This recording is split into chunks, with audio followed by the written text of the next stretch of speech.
Bonjour les cancers, on se retrouve pour une vidéo du 3 au 9 novembre pour le général. On va aller voir quelle est l'énergie cette semaine pour les cancers. Quelle est l'énergie pour les cancers?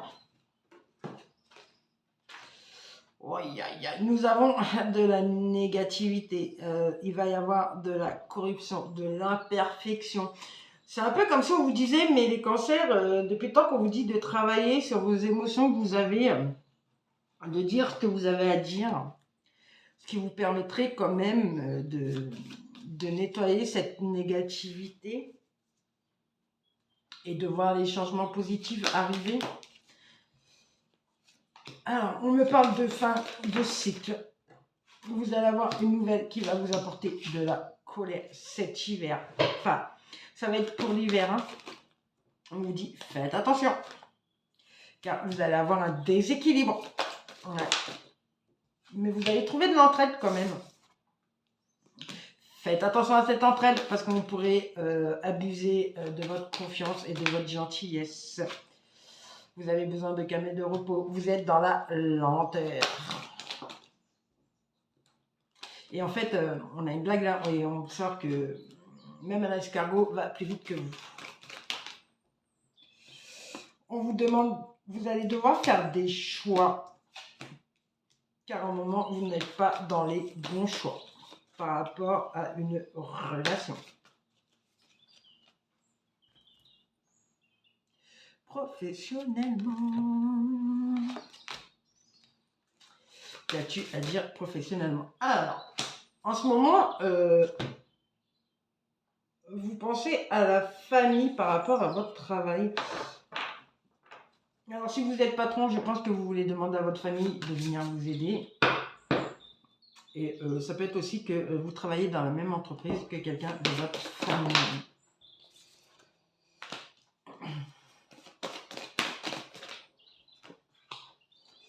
Nous avons que vous allez réussir à avancer dans votre travail, mais ça ne sera pas un hasard. N'oubliez pas, le hasard n'existe pas, même si on dit. Par contre, il va y avoir quand même un temps avant que vous arrivez à avoir les mérites que vous devez avoir à votre travail. Il faut laisser le temps au temps et de ne pas aller trop vite. On va aller voir les amours. Allez les cancers, qu'avez-vous à dire au cancer côté amour? Alors, vous avez des blessures, vous avez loupé des rendez-vous, vous êtes dans un schéma répétitif. Alors ça, c'est pour si jamais ceux qui sont en couple, voilà, vous êtes dans une relation à long terme, mais vous êtes dans un schéma répétitif.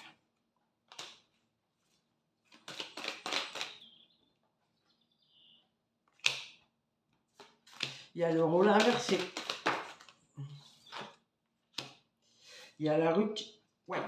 Il y a la rupture qui arrive et qui va être une séparation très longue. Alors on me dit, c'est un peu comme si vous êtes avec quelqu'un, mais qu'elle n'est pas pour vous, qu'elle n'est pas destinée à vous et que vous devez vous séparer et vous devez retrouver votre lien d'âme qui peut être âme sœur, FJ, âme double et que ça fait un moment. Vous l'avez rencontré dans votre vie.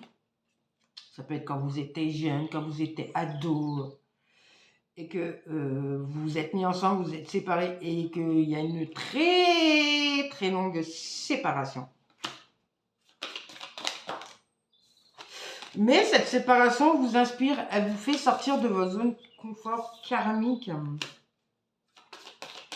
Mais vous l'avez toujours dans votre cœur, cette personne, et vous avez refoulé vos émotions par rapport à elle. Ben voyons. Allez, quel conseil pour les cancers? Voilà, vous êtes dans la vulnérabilité émotionnelle. On vous dit qu'en fait, vous avez tellement refoulé vos émotions, que ce soit au travail, dans votre vie sentimentale, dans votre vie en général, que vous avez des blessures qui se créent, vous avez des failles. Et on vous dit, vous pouvez travailler sur ces failles si vous acceptez ces émotions. Il ne faut pas les refouler, il faut les accepter et les faire passer.